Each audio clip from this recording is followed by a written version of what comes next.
Yes, we can. Yes, everything. Okay, great. So I've already been introduced, so let me go ahead. So what is CryptoNote? It's a privacy-focused cryptocurrency proposal, and Monero is the most popular CryptoNote implementation, but it has several improvements over the basic CryptoNote proposal, like confidential amounts, where amounts are hidden using Peterson commitments, and they have ring signatures and range proofs based on bullet proofs, and they have a proof of algorithm which is ASIC resistant. So why do we need something like CryptoNote? Because blockchains are bad for privacy. So suppose Alice does some content writing for Bob and gets paid in Bitcoin. So Bob knows Alice's address.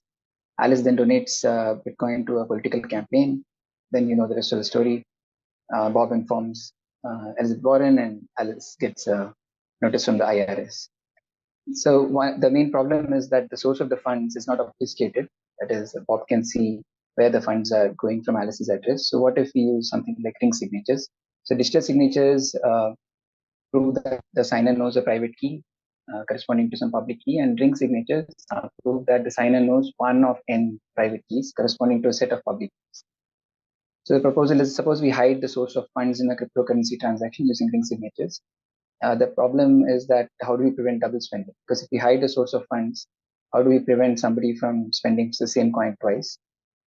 So the solution is to use something called linkable ring signatures, which are a form of ring signatures which also reveal a one-way function of the private key. This one-way function output is called a key image.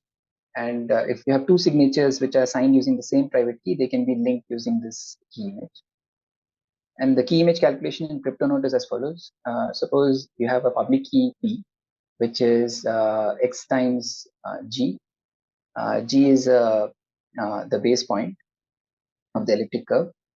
Then the key image of P is x times the hash of the public key. This h sub P is a point valued hash function. So the input is also an elliptic curve point and output is also a elliptic curve point. So if you consider this HP of P as some y times G, then you can see that this key image is just the Diffie-Hellman function of P and the hash of P. So as long as the decisional Diffie-Hellman problem is hard, the public key and the key image are unlinkable. So how do we find these other keys, these decoys, to make my linkable ring signature? So let me introduce a term before I describe the ring selection. So ring CT refers to ring confidential transactions. It's a transaction type in Monero with hidden amounts. So amounts are hidden in Peterson commitments, and it has been mandatory since September 2017. So before ring CT was introduced, the ring selection depended on the amount which was being spent. So suppose Alice wanted to spend 1 unit of Monero, 1 XMR.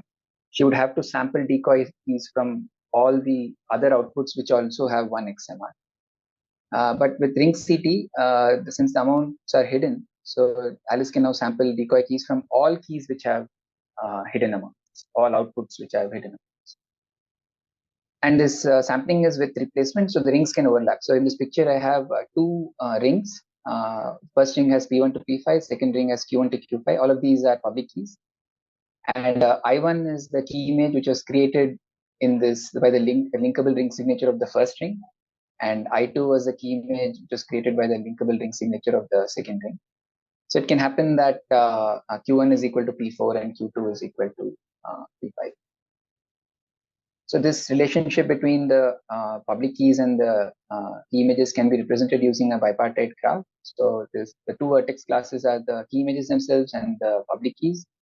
So here I draw an edge from I1 to any public key, which could have been the true spending key. That is, if there was a ring which created I1, all the ring members, I draw edges from all the ring members to I1. Similarly, the ring Q1 to Q5 created I2. The linkable ring signature on this ring created I2. So I draw edges from Q1 to Q5 to I2. And in so in this bipartite graph, any maximum matching is a candidate for the ground truth. By the ground truth, I mean that the true relationship between the key image and its spending key. There is a public key which is related to that key image. So suppose I have this graph and I have a maximum matching of size 2. So P3 could be the spending key corresponding to I1 and Q3 could be the spending key corresponding to I2. this is one candidate for the ground truth, but it could also be that P4 was the true spending key corresponding to I2 and P5 was the true spending key corresponding to I1. A non-matching is non-matching is matching is a subset of the edge set such that any two edges don't share a vertex. So a non-matching will not give you a ground truth candidate. So here these two edges share the node I1 here. So what are CryptoNote transaction graphs? So transaction outputs in CryptoNote, they contain unique public keys. So let KH be the set of all key images which have appeared on the chain until block height H. Let OH be the set of all outputs which have appeared in at least one transaction ring. So each output is will be defined by a unique public key. And the CryptoNote transaction graph is a bipartite graph on these two vertex classes with edge set E. We'll say that an edge P, I belongs to the edge set if P appeared in the transaction ring that created I through a linkable ring sequence. So we have a transaction graph like this. The number of public keys is order of tens of millions, and the number of key images is also slightly less. So the number of outputs will always be greater than or equal to the number of key images, because every key image has a true spending key associated with it, and a maximum matching will always exist because the true association between key images and their spending keys is always a maximum matching. So traceable rings is what we are interested in this paper. So what is a traceable ring? Suppose you have a transaction ring and P1 to Pk, these are public keys, and you have a key image. So one of these public keys resulted in this key image. So the public key will be called the signing key. So signing key is the public key Pi, such that Pi is some x times g, and the key image is the same little x times the hash of Pi. So a ring is said to be traceable if the signing key can be correctly identified with probability 1. And these traceable rings, they reveal the true output being spent. So ring signatures are supposed to conceal the identity of the output, but traceable rings reveal the true output being spent. And these outputs are also called traceable outputs. So when we say this output is traceable, which means that it was identified as a true spending. So how can we do tracing? So tracing can happen when you have overlapping rings. So here I have an example. This is an example of an attack called the Cascade attack, which was proposed in 2017 and 2018 by two independent groups. So you have these three rings: P1, the first ring, P1, P2, second ring, and P1 to P4 is the third ring. And they resulted in these three key images, I1, I2, and I3. So I've drawn the graph here. So in step 1, we notice that the first ring is a zero mix-in ring. That is, there are no decoys. So we know that P1 must be the true spending key corresponding to I1. But as soon as we know that, we can delete the edges from P1 to I2 and I3, because P1 cannot be the true spending key corresponding to I2 and I3. Then we notice that I2 has only one edge outgoing. So in the second step, we conclude that P2 must be the true spending key corresponding to I2. Then we delete the edge from P2 to I3. So the first two rings are traceable. The third ring's anonymity set has reduced from 4 to 2. So one of P3 and P4 is a true spending key corresponding to I3, but we don't know which one. So this is called a cascade attack. But cascade attacks always need zero mix-in transactions. That is, you want ring size 1 to start off. But there is another way to find traceable outputs without using zero mix-in transactions. So consider these 4 rings. I have some 4 rings here. I'll show them here. So R1 is, so P1, P2, P3 led to the creation of I1. Then R2 is P2, P3 led to the creation of I2. R3 is P1 and P3 led to the creation of I3. And R4 is all 4 possibly could have led, they lead to the creation of I4. So the closed set is going to be a set of K rings whose union contains K keys. So in this example here, I have 3 rings, R1, R2, and R3. If I look at the union of the public keys in the rings R1, R2, and R3, the number of public keys in that is 3. So such a set is called a closed set. So once you have a closed set, then each of the rings have to be associated with a unique key image. So if you have K rings whose union has K public keys, then the k key images have to be associated with one of the public keys in the closed set. So then we can delete the edges from public keys in the closed set to other key images. So these grayed out edges have been deleted. Then I noticed that this I4 has only one outgoing edge. So P4 must be the true spending key corresponding to I4, and then fourth ring R4 becomes a traceable ring, and P4 is a traceable out. So to define it formally, so you say that let's say you have a multi-set of transaction rings, and let OH be the union of these rings, which means that OH is a set of public keys. Then a subset of the public keys which has cardinality k is called a closed set if there exist k transaction rings such that C can be written as union of k transactions. So just a formal definition of the example I just showed. So the closed set attack does not need zero mix-in transactions to start. You et al. Proposed the closed set attack in 2019, and they also proved that it has the same performance as a brute force attack, which enumerates all possible maximum matching. But the naive implementation of the closed set attack is not feasible. So they proposed an approximation called the clustering algorithm.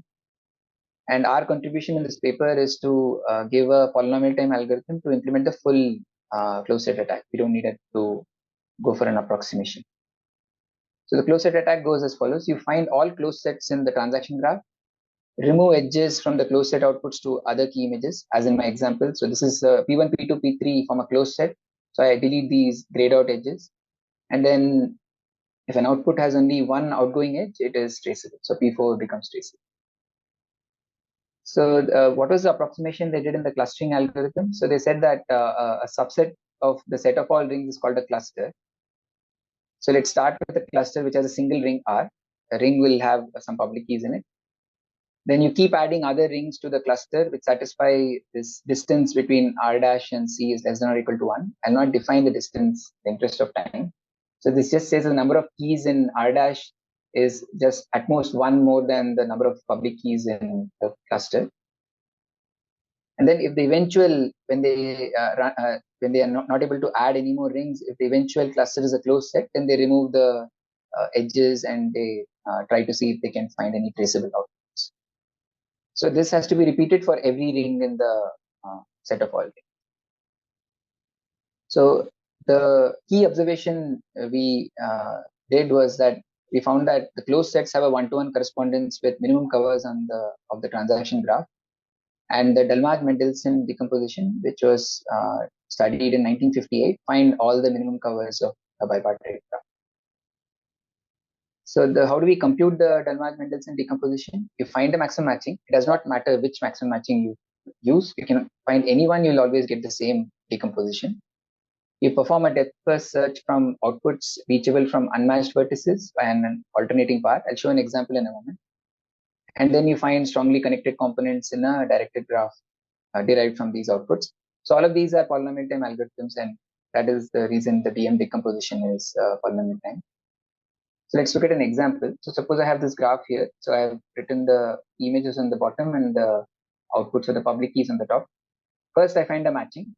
That's easy in this example. Just look at the vertical lines from the emanating out of the key images. That is a matching. It's a maximum matching. And then I looked at these unmatched outputs here, public keys here, P8 and P9. They are unmatched. So I try to find other public keys which are reachable from P8 and P9 along alternating edges. An alternating edge is which alternate between matched edges and unmatched edges. So the red lines are the matched edges. Sorry. So these blue vertices are the outputs or the public keys which are either unmatched or reachable from unmatched public keys via an alternating path. So P9, so P6 is reachable from P9 along this path here. So the orange is an unmatched edge, and then you have a matched edge, so an alternating path. So P6 is reachable from P9 and P7 is reachable from P8 along this alternating path. So I remove these blue outputs. Then these non-matched edges in the remaining graph, so these black edges, I draw them as, these are undirected, but I draw them as directed edges from the key images to the public keys. So I make them like arrows here. Then I'm going to collapse the matched edges into a single vertex. So this smashed edges, this I1 will be collapsed into P1. Then I'll get a directed graph like this. So I went from here, I just collapse the I1 to P1, I2 to P2, and so on. So I get a directed graph. Then I look for strongly connected components in this directed graph. So these, so P1, P3 is reachable from P1, and P1 is reachable from P3. So this is a strongly connected component in the graph, and this P4, P5 form another strongly connected component. So you have two strongly connected components in this example, the blue vertices and the green vertices. So this is and these strongly connected components will correspond to closed sets. So that is the Dulmage-Mendelsohn decomposition. So you have a graph, find a matching first, then you find all unmatched vertices and vertices which are reachable from unmatched vertices along an alternating path, throw them away, connect the non-matched edges into directed edges, then collapse the images into the matched, collapse the matched edges into a single vertex, get a directed graph, and find strongly connected components. So our contributions are that mainly that we recognize that the DM decomposition finds all closed sets. We implemented the DM decomposition, the cascade, the closed set attacks, and they are available in this GitHub repository. It's MIT license. And we computed the empirical performance on Monero with and without information from hard forks. The instructions for replicating our empirical results are available at this website here. The CNA stands for CryptoNote analysis. And our main takeaway is that Monero ring CT transactions are mostly immune. So ring CT transactions are those transactions where the amounts are hidden. So the pre-ring CT transactions, many of them are traceable. The reason is that larger rings, many of the pre-ring CT transactions had zero mix-in transactions because exchanges did not care for privacy. So they used rings of size 1 when they paid their customers. So those zero mix-in transactions led to this cascade effect, a cascade attack to be successful. So pre-ring CT transactions are highly traceable. This work is not news. It's been known since 2017 and 2018. But the ring CT transactions, they began at a time when the minimum ring size was already forced to be 3. So there was no zero mix-in transactions to start from. So they are mostly immune even now. So that's all I had. Thanks for listening. And that's my email address if you want to get in touch. Thanks. I have a quick question. How long did it take for the algorithm to run to find all closed sets on the current state of Monero? So we did it for the blockchain height, which was I think January 1st of last year, not 2023, 2022. So that took about, I think, 8 hours, if I remember correctly. So it's about a few hours to do that. That's impressive. If no more questions, I have another small one. Do you have a recommendation for which size, how to pick the ring size? Or like if you are to pick random public keys to mix up with, what's the best kind of size of the ring you should choose? So the Monero developers, I think currently it's 11 is the ring size, and I think they enforce it at the protocol level because they don't want to give users the freedom, because then they may the variation in the ring size may be used to identify users.